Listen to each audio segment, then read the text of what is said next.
आज मैं आपको लेके जा रहा हूँ भारत की सबसे कठिन यात्राओं में से एक किन्नौर कैलाश यात्रा। हिमाचल प्रदेश के रामपुर बुशहर से निकलते हुए हम आ पहुँचे हैं तरांडा नामक एक प्रसिद्ध मंदिर में, जो कि जिला किन्नौर में है, और यहीं से हम अपनी यात्रा शुरू करेंगे। विश्व के सबसे खतरनाक रोड्स में से एक ये हैं किन्नौर के रोड्स। यहाँ पर आप देखेंगे हजारों फीट की खाई और ऊंचे ऊंचे पहाड़। इन पहाड़ों को जिस तरह से काटा गया है बिना किसी टूल्स मशीनरी के, यह अपने आप में ही एक अद्भुत कला है। खूबसूरत वादियों को निहारते निहारते अब हम निकल चुके हैं रिकोंगपिओ की ओर, और वहाँ से हम जाएंगे तांगलिंग गांव। वहीं से शुरू होगी किन्नौर कैलाश की यात्रा।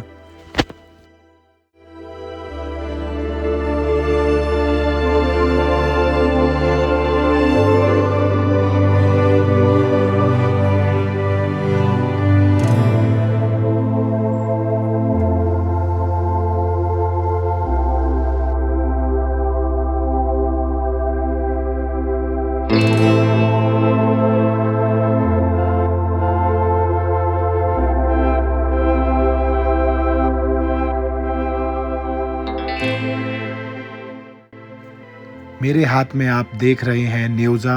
किन्नौर में ये पाए जाने वाला ड्राई फ्रूट बहुत ही महंगा है, और सामने लगे ये सारे पेड़ न्योज़े के ही हैं।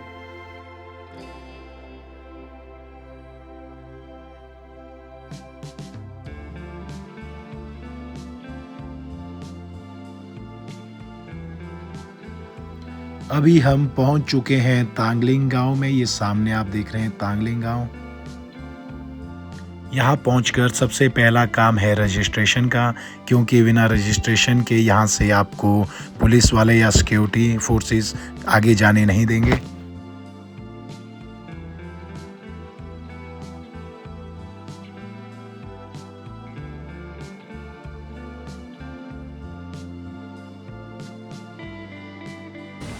हेलो दोस्तों, अभी हम निकल चुके हैं किन्नौर कैलाश यात्रा की ओर। अभी हम हैं तांगलिंग गांव में, जहां से हम प्रस्थान कर रहे हैं। तो ये मेरे 3 दोस्त और एक दोस्त हमारे मेडिकल बनाने पीछे रह चुके हैं और थोड़ी देर में आने वाले हैं। तो ये है तांगलिंग गांव किन्नौर का, जहां से हम किन्नौर कैलाश की यात्रा शुरू करने वाले हैं। तो आइए चलते हैं दोस्तों, आपको दिखाते हैं किन्नौर कैलाश का रास्ता कहाँ से जाता है कैलाश की ओर। तांगलिंग गांव से निकलते ही आपको फर्स्ट पोस्ट वहीं पे मिलेगी, जहां पर आपको रजिस्ट्रेशन एंटर करानी पड़ेगी। उसी के बाद यहां से आप आगे निकल पाएंगे।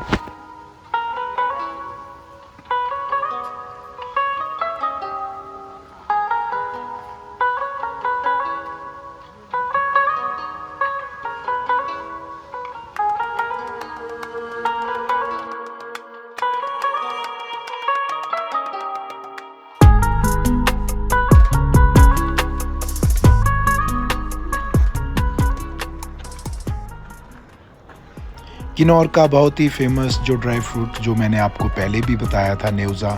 ये सारे पेड़ न्योज़े के हैं जो सामने आप देख रहे हैं। यहाँ पर आपको एप्पल भी मिलेगा, किन्नौर का डिलीशियस एप्पल। और किन्नौर के अंगूरों की तो बात ही क्या है।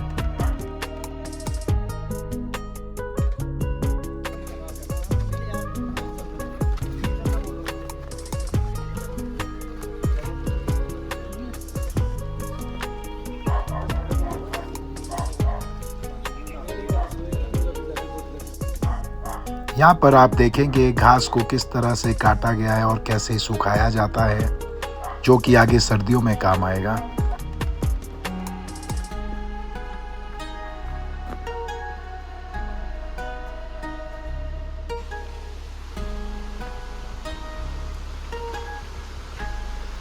पंच कैलाश यात्राओं में से एक किन्नौर कैलाश यात्रा सबसे कठिन मानी जाती है। 18 किलोमीटर की सीधी चढ़ाई आपको थका देती है।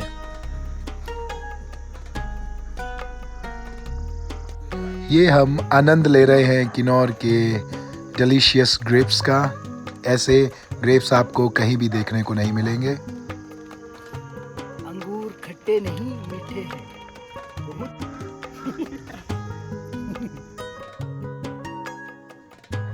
प्लास्टिक की बोतल्स और कोई भी कूड़ा हो तो उसे इधर उधर प्लीज़ ना फेंके। इसके लिए यहाँ पर प्रशासन द्वारा डस्टबिन बनाए गए हैं। प्रशासन द्वारा बीच बीच में पानी का भी प्रबंध किया हुआ है।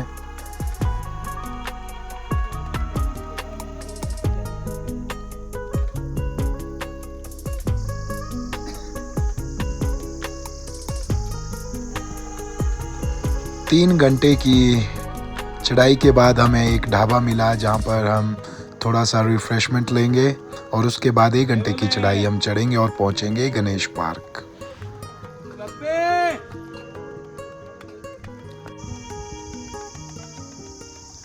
ये सामने आप देख रहे हैं किन्नौर का डिस्ट्रिक्ट हेडक्वार्टर रिखोंगपियो।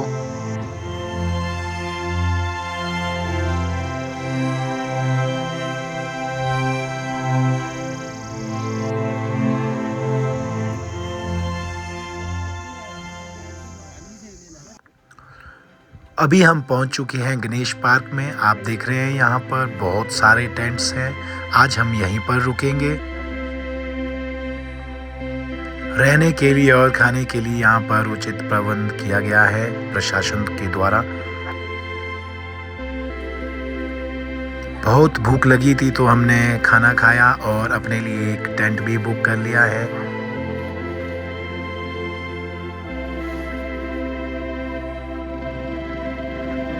रात का नज़ारा कुछ इस तरह से है दोस्तों। ये लाइट्स लगाई गई हैं ऊपर तक।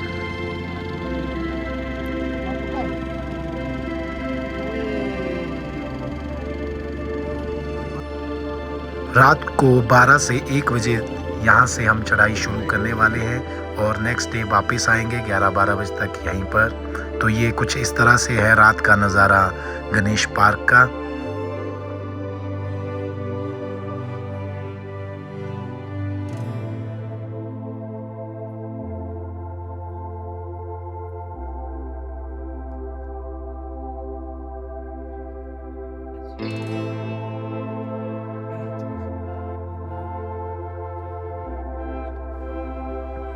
गुड मॉर्निंग दोस्तों, अगली सुबह हो चुकी है लेकिन अभी भी हम यहीं पर हैं। ऑफिशियली इस यात्रा का आज सेकंड लास्ट डे है, लेकिन कुछ सूचना ऐसी आई है कि बीते रात यहाँ से कुछ दूर आगे गणेश गुफा के पास बहुत हैवी लैंडस्लाइड हुआ है।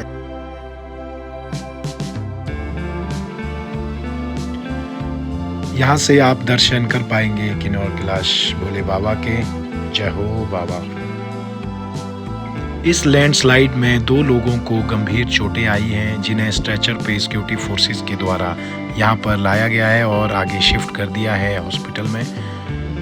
तो इस यात्रा को कल रात से ही बंद कर दिया गया है, इसीलिए हम रात को यहाँ से आगे नहीं जा पाए। अब हमें वापस ही जाना पड़ेगा। बहुत सारी कोशिश करने के बावजूद भी इस यात्रा को अब ये प्रशासन नहीं खोल रहे हैं।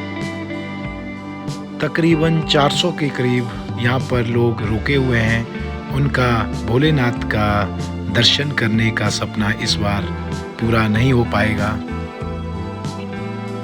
मायूस तो हम बहुत हैं क्योंकि हम भोले बाबा के दर्शन नहीं कर पा रहे हैं, लेकिन अगली साल हम फिर आएंगे और शायद भोले बाबा अगली साल दर्शन ज़रूर देंगे। जय भोले बाबा, जय शिव शंकर।